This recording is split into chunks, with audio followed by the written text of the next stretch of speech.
أجرا جئت بعد العسر يسرا ربنا أعلاك قدرا يا إمام الأنبياء. فاتحة. أعوذ بالله من الشيطان الرجيم. صراط الذين أنعمت عليهم. Amin ya rabbal alamin. Semoga kita semua, keluarga kita, jamaah kita dalam lindungan dan rahmat Allah Subhanahu wa taala, sehat jasmani dan rohaninya, selamat dunia dan akhiratnya. Amin ya rabbal alamin. Para jamaah sekalian, pertama mari kita bersyukur kepada Allah di kesempatan pagi hari ini. Kula panjenengan masih ditakdir diberi kehidupan oleh Allah Subhanahu wa taala hadir di masjid ini guna untuk melaksanakan sholat subuh berjamaah dan taklim kitab Suratul Nasihin. Hadir kita dalam keadaan sehat walafiat. Amin ya rabbal alamin. Salawat dan salam mari kita haturkan kepada junjungan Nabi kita Muhammad sallallahu alaihi wasallam, di mana beliau baginda Nabi besar Muhammad sallallahu alaihi wasallam yang menjadi inspirasi buat kita dalam hijrah dari Mekah ke Madinah, tiada lain untuk mencapai perjuangan yang lebih baik. Maka pada malam hari ini, pagi hari ini, tahun ini, di tahun baru Islam, di tahun baru Hijriah 1443 Hijriah ini, mari kita bersama-sama berkomitmen untuk selangkah lebih baik dalam urusan beribadah kepada Allah Subhanahu wa taala. Tidak usah muluk-muluk ya. Jadi yang penting lebih apik. Yang penting lebih baik. Karena semakin hari kula panjenengan ini berjalan menuju kepada finish, menuju kepada kematian kita masing-masing. Mudah-mudahan di akhir hayat kita nantinya Allah memberikan takdir kepada kita dalam keadaan husnul khotimah. Amin ya rabbal alamin. Para jamaah sekalian, kita akan melanjutkan bahasan tentang sholat berjamaah, di mana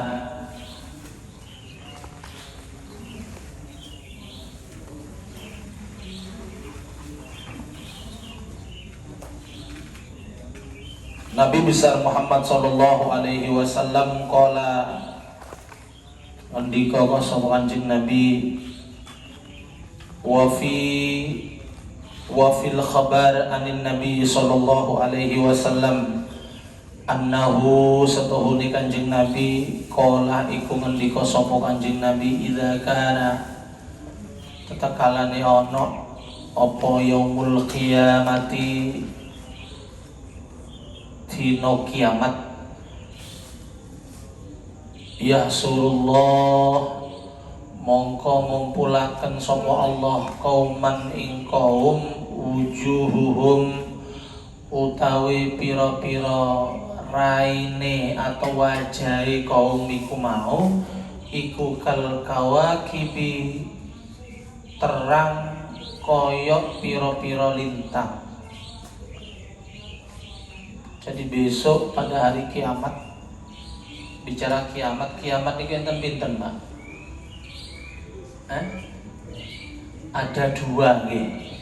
Kiamat suro dan kiamat kubro. 2 atau 3 minggu kemarin Indonesia ini dilanda kiamat suro.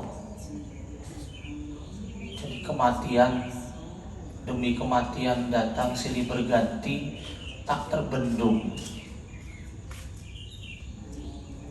Saiki wis rada entek ya, stoknya entek banget. Jadi agak berkurang. Teringat kematian, saya mohon bantuan Fatihah tadi malam, kemarin malam subuh ya, jam 4. Al-Mukarram Kiai Haji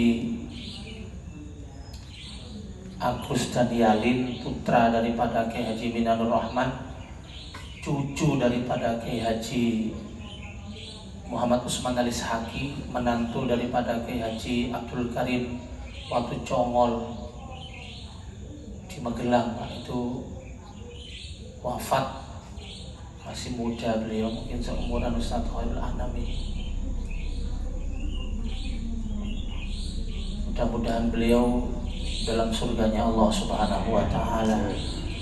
Ila ruhi ya Haji Daniel. Al-Fatihah. A'udzu billahi minasyaitonir rajim. Bismillahirrahmanirrahim. Ar-Rahmanir-Rahim.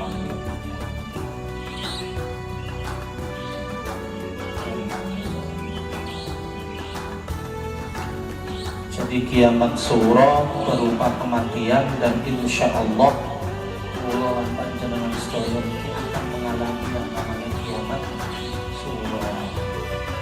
Yang kedua, kiamat kubro. Suro niku kecil, kubro niku besar. Kapan niku? Kapan niku Ustaz? Mata saat.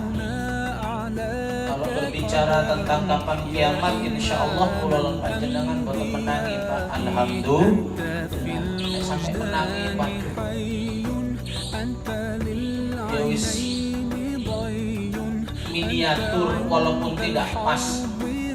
Kiamat kubro itu koyo nenggone film 2012 itu Pak. Kata kiamat sih bawa dari kapal. Buat apa? Karena bila zulzilatil ardu zilzalaha al-qari'atu mal-qari'ah wa ma adraka mal-qari'ah yauma yakunu nasu kal farashil mabthus. Kiamat itu di mana Allah pada saat itu menerbangkan gunung seperti kertas, gunung seperti kapas, gunung Semeru abote koyo ngoten itu lho Pak. Berterbangan tak ana tabrakan. Gunungnya koyo ngono. Manusianya seperti apa? Sekarang kabut tidak karu-karuan. Insyaallah kita tidak akan menangi, karena kata Nabi besar Muhammad sallallahu alaihi wasallam, kiamat kubro itu akan wujud ketika di atas muka bumi ini satu pun tidak ada orang yang mengucapkan kalimat Allah.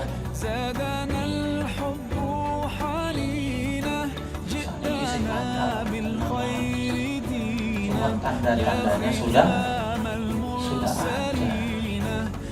Tanda kiamat itu ada.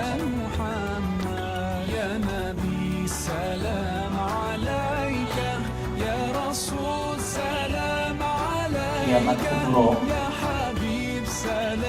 Nah, besok pada kiamat kubro itu akan ada seorang kaum, kelompok seorang kaum yang ketika digiring oleh Allah, dikumpulkan oleh Allah dalam kelompok itu, wujuhuhum kal kawakibi, wajahnya seperti bintang yang terang benderang. Masya Allah, luar biasa. Siapa gerangan ini? Apakah wajahnya pakai sentolok? Meniku begini loh. Kalau ada orang tuh sentolok sih diikatkan ke kepala gitu, mau cari ikan atau cari apa? Apakah dikasih itu buatan? Fataqulu lahumul malaika, maka malaikat berbicara kepada kaum yang wajahnya bersinar seperti bintang tadi, ma'akmalukum he kaum, apa sih perbuatan kalian? apa yang kamu lakukan di dunia kok sampai memiliki wajah yang begitu terang seperti bintang? Fayaqulu mongko jawab sapa kelompok kaum wau, kunna idza sami'na al-adzan kunna ila taharati wal wudu.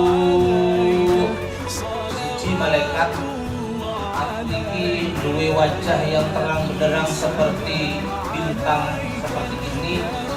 Pertama yang aku lakukan ketika berada di bumi, ketika berada di dunia, ketika berada di termik ini pun dia Taman Sari ini perumahan, berada di perumahan Taman Sari, sami'nal adan kumna ila tahara.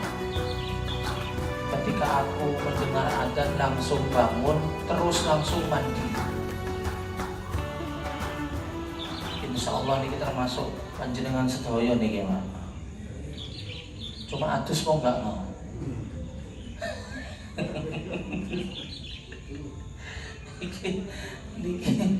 Kumna inat ila tahara, saya bangun ketika krungu adzan kemudian bersesuci. Bersesuci itu bermakna mandi boleh ya. Memang bangun tidur itu ya pas lagune itu bangun tidur ku terus mandi ku. Ojo ku terus raup. Iku gak ono iku lagune bener iku. Jadi bangun tidur ku terus mandi. Karena kalau kita mandi itu membangunkan semua urat-urat yang ada dalam tubuh. Ketika kena air, ibarat asal mulanya mengkerut langsung kencang maneh kabeh, langsung tangi. Jadi begitu masuk masjid, insya Allah angope kakeh. Nek durung adus, sik tas takbir pertama angop maneh, rukuk angop maneh, sujud angop maneh. Ada di pondok itu sampai tahiyat itu ya turu. Sampai buyar assalamualaikum koncone mari kabeh dhewe sik tahiyat. Duduk tahiyat iku Pak, keturon. Ya, kadang-kadang kanca-kanca itu dikerjain di jano sampai jam 6. Bangun ketika dengar adzan, tetapi di Indonesia alhamdulillah kita bangun ini tidak harus menunggu adzan karena banyak bacaan-bacaan yang dibaca sebelum manjing subuh.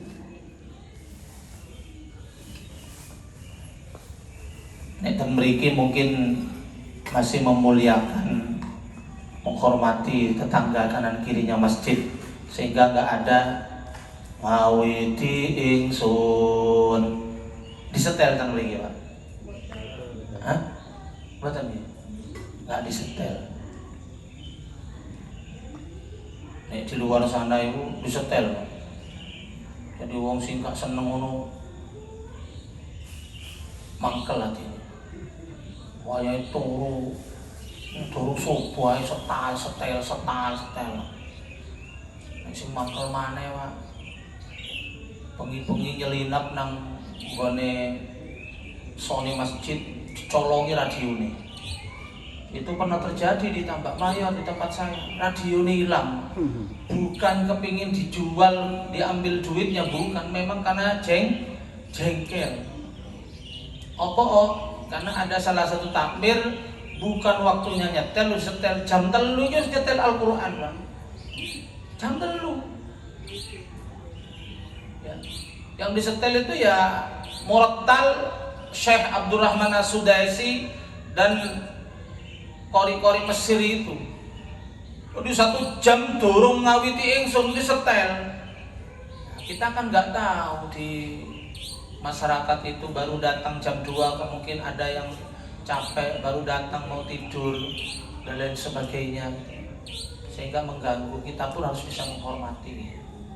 Ojo mentang-mentang masjid pokok setel, salah dewi. Gak boleh seperti itu. Kemudian kalau di Indonesia subuh ini sangat panjang. posisi menunggu jamaah. Ada kesempatan setelah ngawiti ingsun dibacakan surat-surat pendek dari duha.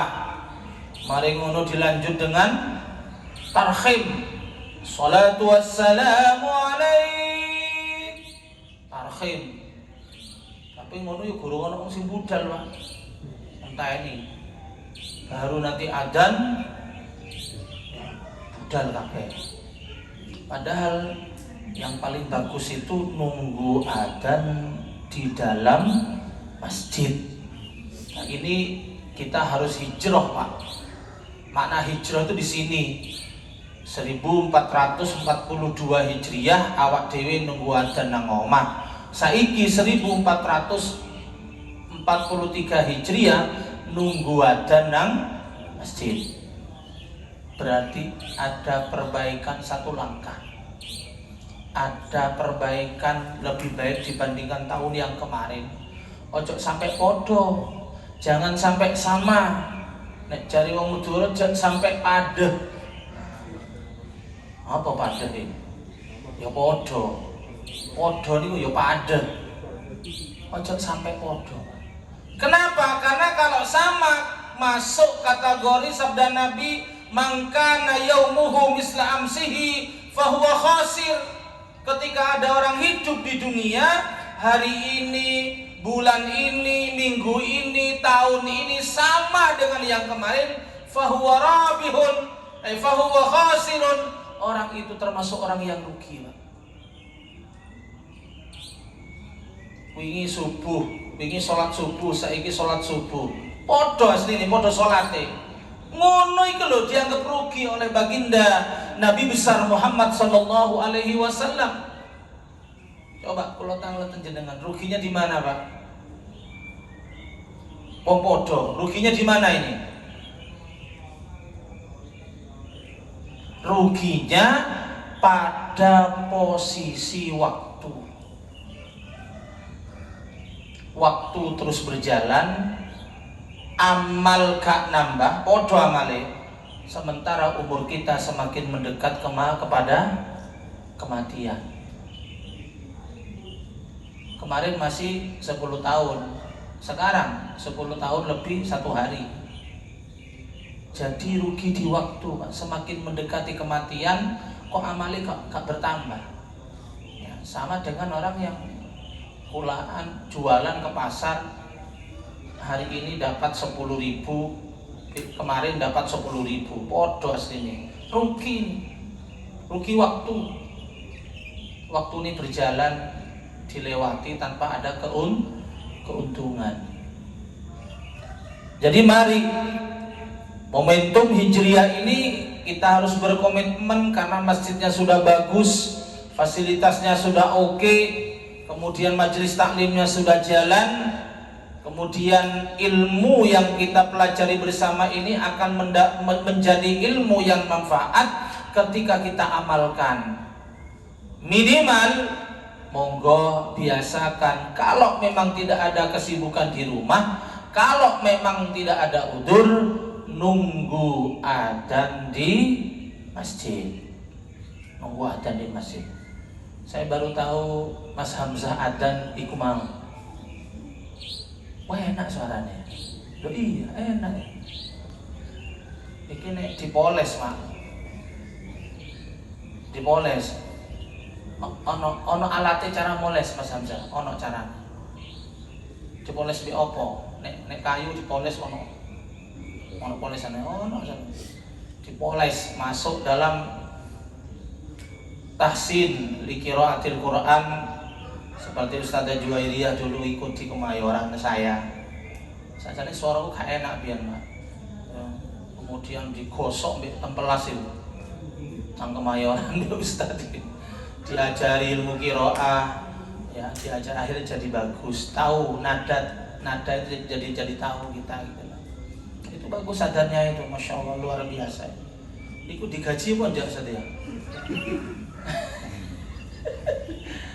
Aku senang kalau muadzin itu, kalau masjid memiliki muadzin yang mandiri, Pak.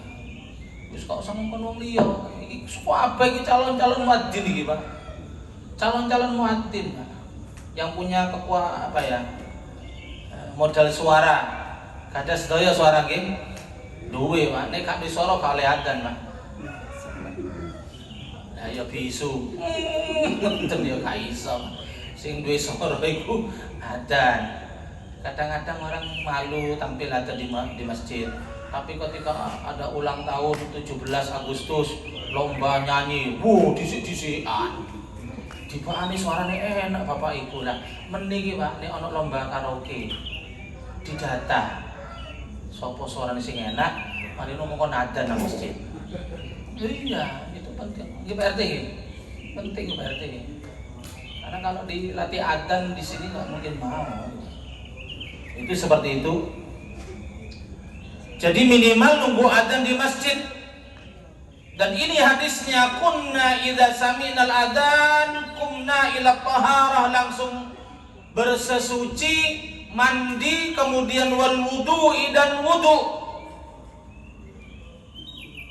wudu dengan sempurna. Lebih-lebih wudu untuk melaksanakan sholat subuh itu cenderung banyak orang yang kurang sempurna wudunya. Kenapa? Karena merasakan dinginnya air. Jangan menganggap wah lah dibasuh peng pisan ae gak usah soal iki adem. Tetep ae Pak dibasuh peng telu wajahe. Tangan kanan juga 3 kali. Jangan menganggap sunnah ae kok iki adem peng pisan ae gak usah peng telu cek cepet ndang mari. Ojo. Sempurnakan wudu kita. Wala nastaghilu bi ghairihi, dan saya dan kita, kata kaum yang wajahnya terang benderang seperti bintang tadi, mengatakan wala nastaghilu bi ghairihi, dan aku tidak pernah sibuk dengan selain wudu dan bersesuci tadi. Jadi begitu krungu adzan terus langsung bersuci, langsung wudu, Pak, wis gak repoti ngombe wedang, nonton TV, enggak. Kesibukannya cuma 2 tadi. Kemudian berikutnya, wa qauman wujuhum kal qamar, di hari kiamat ada juga seorang kaum, kelompok jamaah yang wajahnya bersinar seperti qamar. Napa qamar niku, Pak? Bulan. Ya, qamar. Fayuqalu lahum ma a'malukum, maka malaikat bertanya kepada kelompok kaum ini, hei kelompok yang wajahnya seperti bersinar seperti bulan, apa yang kamu lakukan sewaktu hidup di dunia kok sampai memiliki wajah seperti ini? Dijawab, fayaqulu kunna natawaddau qabla al-adzan. Kunna, kami ini malaikat berwudu sebelum adzan. Tapi insya Allah akan memiliki sedaya melaksanakan niku. Jadi kalau wudu usahakan sebelum adzan. Tapi nggak apa-apa Pak. Kadang-kadang di rumah wudu airnya nggak mencukupi atau tidak memiliki sarana air yang bisa berwudu dengan sempurna, maka wudunya di masjid. Ada di kampung, kalau di sini mungkin jarang karena nggak ada kontrakan ya. Di kampung itu ada kos-kosan, kontrakan yang airnya itu kadang-kadang rebutan dengan warga yang lain, sehingga mungkin ya tidak kebagian air. Begitu bangun tidur, krungu adzan langsung nang masjid. Wudu'e nguyune yo nang masjid. Kota napa-napa? Enggak apa-apa. Bagi yang memang darurat. Tapi nek gak darurat lebih baik kula panjenengan niki kalau bisa mandi, wudu, kemudian berak, kencing, kalau bisa di rumah. Masjid ini walaupun ada tempat wudu, masjid ini walaupun ada tempat toiletnya, itu fungsikan oleh kita ketika keadaan darurat. Ketika sampai ngaji ngeten lho Pak. Ngaji, waduh belet rek nang mah. itu baru digunakan. Ojo mulai Pak, ya sampean mulai iki ya amblas konge, kak balik iki. Itu fungsinya. Dan jangan selalu mengandalkan masjid, walaupun sebetulnya boleh Pak. Nang omah gak usah gawe toilet, karena omahe bertetangga dengan masjid. Nampung nang masjid, nguyu nang masjid, adan nang adus ya nang masjid. Mari ngono kak sedekah, kak ngelepokno infak nang celengane masjid. Iki menenik mati mbek malaikat digibeng iki, Pak. Lha temenan iki. Nang terminal nguyu bayar nang masjid gak bayar. Terminal itu sekali nguyu, Pak. 3.000. 2.000. Berak 3.000. Nang kene gratis, sapa sing kate bayar. Maka bukan berarti masjid ini medit, boten, tetapi paling tidak kita memiliki penghargaan kepada masjidnya Allah Subhanahu wa taala. Wa qauman, jadi kalau wudu usahakan sebelum adzan ya. Kecuali bagi yang darurat enggak masalah ya. Wa qauman, dan yang terakhir wa qauman, dan kaum wujuhum utawi wajahi kaum iku mau kasyamsi koyok srengenge seperti matahari, fayaquluna ba'da su'al, setelah ditanyakan malaikat kok seperti itu wajahmu, apa yang kamu lakukan di dunia? Kunna nasma'un nida'a fil masjid. Wah ini VIP gitu Pak. Aku duwe wajah bersinar seperti matahari ku malaikat mergone wak dhewe iki selalu ketika mendengar adzan posisi aku sudah di masjid. Posisi aku ketika adzan sudah berada dalam masjid. Nah ngene iki sing paling pas Pak, sing paling pas iku nang Masjidil Haram dan Masjidil Aqsa. Men lihat nang kono. Sebelum adzan wis penuh wisan. Ojo coba sampean berangkat ke masjid sebelum sesudah adzan, kak nemu nggon. Biyen sebelum Covid, saiki yo akeh longgar, masih berangkat setengah jam mari adzan sik nemu sampean. Beda kalau Masjid Al-Hijrah, begitu adzan penuh. Dereng sih nyamuk. Nyamuk sing akeh. Luar biasa. Kemudian waruya anin Nabi Muhammad sallallahu alaihi wasallam, idza kabbaral abdu, tekalani bertakbir siapa hamba lisolati, karena ingin melaksanakan sholat, yaqulullahu ta'ala lil malaikati, maka malaikat berkata, maka Allah berkata kepada malaikat, irfa'u dzunuba abdi an raqabatihi, malaikat hilangkan semua dosa-dosa hambaku. Ya Allah, jadi benar Pak, jangan pernah meninggalkan sholat. Sebesar apapun dosa yang kita lakukan, nek sampai gak ninggalno sholat, harapan besar insya Allah kita masih dalam ampunan Allah Subhanahu wa ta'ala.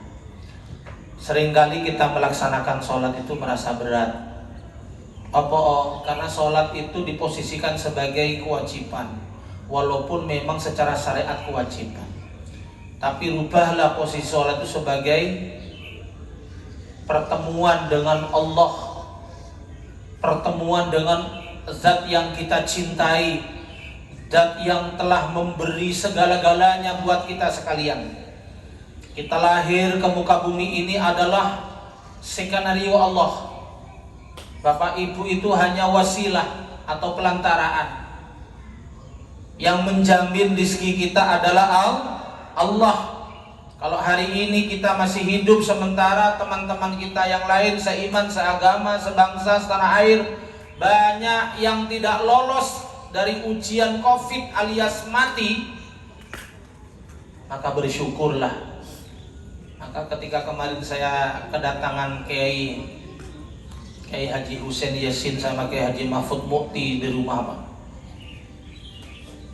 Kiai ini cerita, alhamdulillah Yai kulo termasuk lolos dari Covid. 1 bulan saya isoman di rumah. Kulo jawab ngeten, Kiai, berarti sing urip sakniki insya Allah termasuk lolos dari malaikat Israel. Soalnya sing paling laris ya 2 minggu kemarin itu, 3 minggu lah yang kemarin. Orang mati bareng-bareng di mana-mana. Saya wis lolos kabeh. Lolos. Jadikan sholat itu pertemuan dengan zat yang maha segala-galanya. Nek panjenengan ketemu presiden kepengen cepat selesai Pak. Nggak usah presiden lah, ketemu sama yang diidolakan. Masya Allah. Apalagi bertemu dengan Allah yang rezekinya kita gunakan, yang kita minum airnya Allah, yang kita makan adalah rezekinya Allah. Udara ini oksigen juga gratis ini Pak. Ini awak dewe kena penyakit oksigen rebutan malah bayar. Ini lo gratis nih. Apalagi di tempat sini masih seger oksigennya karena di luar belum ada polusi. Maka ketika kita takbir, posisikan kita sedang bertemu dengan Allah. Ka'annaka tarahu, seakan-akan kita melihat kepada Allah. Nek seakan-akan fa illam takun tarah fa innahu yaraka. Nek ka iso ya posisikan diri kita ini diawasi ketika sholat, diawasi Allah, merasa dilihat oleh Allah, merasa diawasi, dinilai oleh Allah, maka tak sedikit pun sholat ini kita akan anggap main-main. Sholat dilakoni kepengen cepat selesai, berarti itu tidak menikmati Pak, belum menikmati. Contoh lagi, orang yang sholat itu posisikan seperti orang makan. Kalau panjenengan makan nikmat, kepengen cepat selesai, apa nambah Pak kira-kira Pak? Nambah gih? Nambah, entek nambah. Soalnya nikmat. Sholat juga begitu. Kenapa? Para wali-walinya Allah mari sholat, bangun lagi sholat lagi. Mari assalamualaikum, bangun lagi sholat lagi. Ya, sholat lagi. Sementara kita sholat subuh 2 rakaat aja, ya kakak ingin nambah dan cepat selesai. Ketika imam baca surat panjang, waduh, ini suwi, mulai bisa. Nangati gak ridho, nangati gak ikhlas, berarti kita belum memposisikan bertemu dengan Allah Subhanahu Wa Taala. Sholat yang benar itulah yang akan mampu tanha anil fahsyai wal munkar. Dosa akan diampuni oleh Allah, akan dihapus oleh Allah ketika posisi kita melaksanakan sholat kepadanya.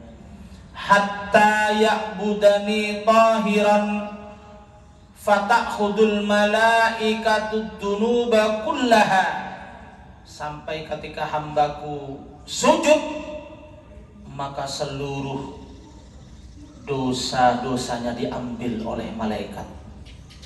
Ya Allah. Maka kadang-kadang saya melihat kalimat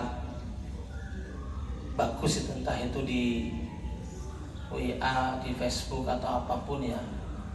Teruslah sholat walaupun kamu belum suci, karena sholat itu sendiri yang akan menyucikan dirimu. Teruslah sholat walaupun kamu belum baik, karena sholat itu yang akan memperbaiki dirimu. Itu benar. Karena banyak orang ketika melakukan dosa itu begini Pak. Wah, aku gak mungkin diterima sholat, soalnya aku akan dosa. Masih sanai itu yang terjadi. Coba teruslah sholat terus, walaupun malam minggu mendem, terus aja sholat. Mari mendem jam 3, jam 4 sholat subuh. Gak apa-apa lah. Tapi nih iso ojo, nih iso Pak. Seandainya pun nggak bisa, minimal kan seri Pak. Minimal seri. Jam telu mendem, jam 4 subuhan kan mendem nih. Kan seri Pak. Lumayan. Daripada wah mesti naik kak sholat meneh wis umur 70 umpamanya. Nyampe lah kira-kira. Kan begitu. Jadi diusahakan ya, kalau bisa jangan Pak. Kalau bisa jangan. Karena kemaksiatan itu ketika terus-terusan dikerjakan akan menjadi dulmatun fil qalbi, akan menjadi kegelapan di dalam hati. Semakin sering bermaksiat, semakin hati ini nggak bisa menemukan kebenaran Pak. Lihat wong ngaji gak tertarik belas, lihat wong sholat gak tertarik belas, melakukan kebaikan gak tertarik sama sekali. Kenapa? Khatamallahu ala qulubihim wa ala sam'ihim wa ala absyarihim ghishawah. Ditutup. Padahal ana wong kerja bakti nang kono iku, ya gak kepengen.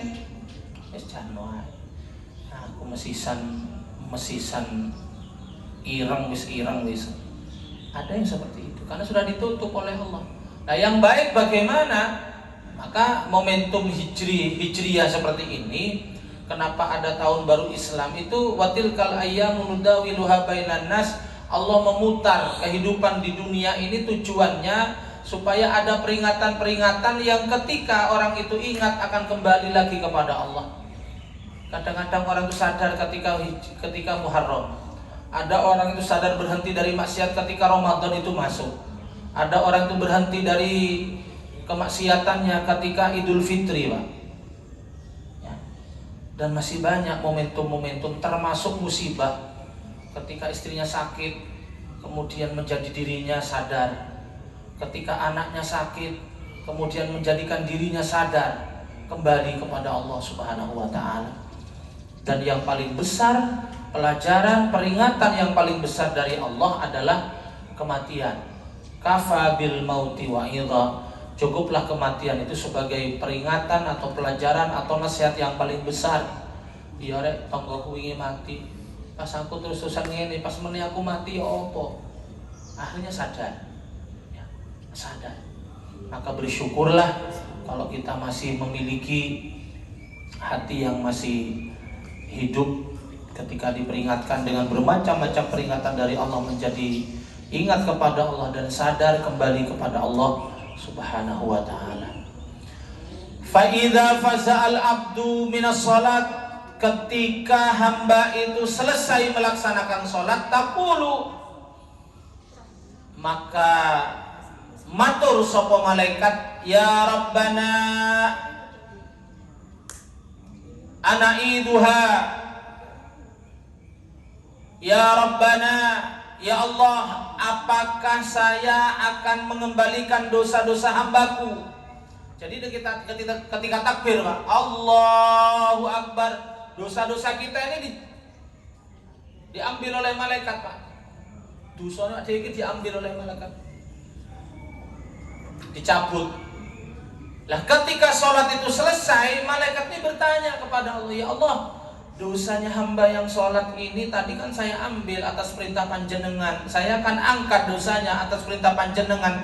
Apakah selesai sholat ini akan saya kembalikan lagi dosanya?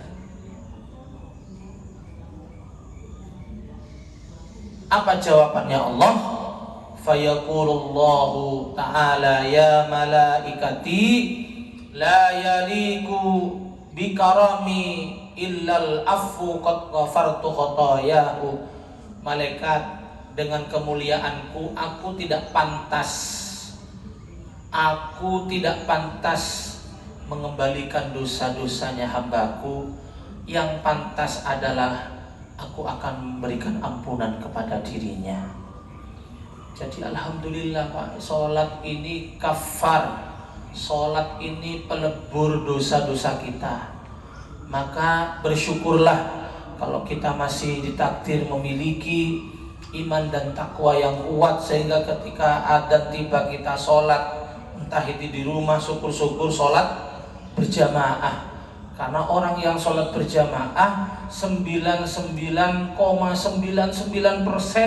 peluang diterimanya lebih besar. Soalnya gendong indit Pak, gendong indit apa indit?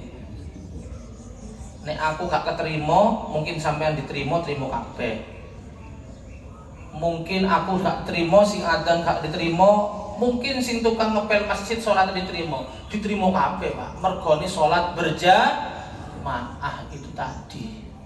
Maka ayo sebisa mungkin kalau ada di rumah ataupun di kantor memang berpeluang ada sholat berjamaah, ayo berjamaah. Tapi biasanya abot Pak. Wae berjamaah, hayya 'alas shalah, barang teko. Apa iki? Iki salat apa barang sih? Bangku ayo Pak salat cuma sih, barangku teko. Bahkan kadang-kadang lebih parah Pak. Nek salat berjamaah mungkin masih digeser dengan barang-barang yang lain. Tapi ini Jumatan. Anggonan ku akeh Pak. Barang ngepres teko jam 11. Wayai kiroah besi tua teko. Ya apa ini? Jumatan apa besi tua ya? Kan begitu. Kecuali orang-orang yang diberi kekuatan oleh Allah memiliki keistiqomahan. Saya punya guru namanya Kiai Haji Syakir, Kiai Haji Muhammad Syakir. Istiqomah Pak niki Pak. Nek ngaji jam 6 ya jam 6. Gak tahu telat. Nggak pernah bolos ngaji. Apa maneh jamaah tambah nemen Pak. Diundang wong nang diae dulu ketika diri beliau itu masih posisi naik bis perjalanan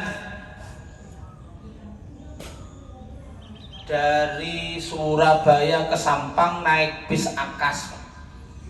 Pas kebetulan sholat duhur di perjalanan, engkon mandek supir Pak. Pak supir, mohon maaf berhenti dulu saya mau sholat. Rame Pak, cuma penumpang yang lain. Wah nggak bisa ini ah. Ya wis, sampai nggak gelem mandek, aku tak mandek ini. Aku tak sholat sih, sholat berjamaah. Pas adzan, wis berhenti turun dari bis, kemudian beliau ngambil satu rambutnya, satu helai, cabut ditekek nangis soriban Pak. Tani bis, beliau sholat. Bis itu mau di starter urip Pak, tapi digas gak budal-budal Pak, gak muter-muter Pak. Iki ono apa ya? Bukai kabeh mesin ini. Wah, oleh 1 jam Pak Kiai Muhammad Syakir ini datang dari masjid. Enten apa Pak? Mboten anu Pak, gak bisa jalan bis ini mogok nih. Pun monggo, munggah kabeh. Bismillah monggo insyaallah budal. Begitu munggah beliau ya di starter dikasih budal Pak. Ya, budal Pak. Kenapa beliau bisa seperti itu? Itu namanya karomah.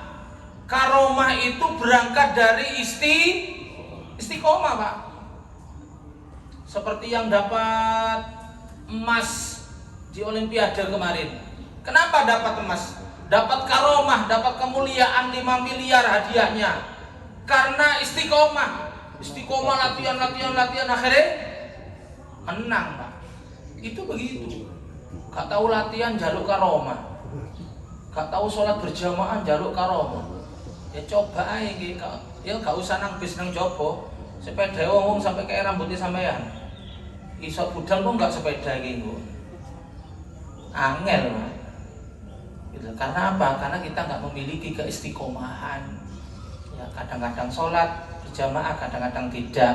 Kadang-kadang berjamaah, kadang-kadang tidak. Bahkan kadang-kadang yang lebih prihatin, kadang-kadang sholat, kadang-kadang tidak. Wis iku sing angel. Ngono jaluk karomah yo angel. Ini kehebatan. Sholat berjamaah memunculkan karomah. Beliau sudah wafat, ya. Sama yai dulu ketika di pondok beliau dibilangin, Kir, awakmu meneh haji peng songo. Yai sudah digitukan di pondok. Dan beliau mendapatkan mendapatkan istri itu dari ilmu tabib, karena sejak dari pondok beliau itu sudah diijazah oleh yai. Nek ana wong kepengin berobat apa ae nang iki nang Sakir iki ae ojo nang aku, paran tamu-tamu itu. Jadi ya ini wong kena santet wetenge melembung. Be Yai Sakir iki diulekno Lombok be Uya. Jocap bicara ngedurun Ustaz. Sambel keluargane ngamuk-ngamuk. Mosok wong weteng melembung dikeki Lombok be Uya. Kok lah tambah mati. Wis salah, karena isarahnya begitu, is diminumkan, diulek dimasukkan gelas, diuduk di banyu, diombe Pak. Akhirnya meledos Pak. Itu meledos wetenge Pak, ya tekong buri. Meledos berak, yang keluar apa? Ya paku, ya silet. Dan itu memang ada ilmu santet itu, ada itu. Sampai mengobati seorang yang perempuan cantik disantet wong gak iso melek. Wayu gak iso melek Pak. Karena dijaluk wong ditolak, ngenyek. Sampeyan gak pantes Mas mbek aku, sampeyan elek aku wayu. Wah disantet kali lanang gak iso melek saya. Digawa nang Kang Sakir iki. Wis diobati waras. Jare Kang Sakir, jare Kiai Sakir ini. Iki supaya tidak buta lagi, maka harus saya nikahi. Soalnya kalau tidak dinikahi nanti disantet lagi dan buta lagi.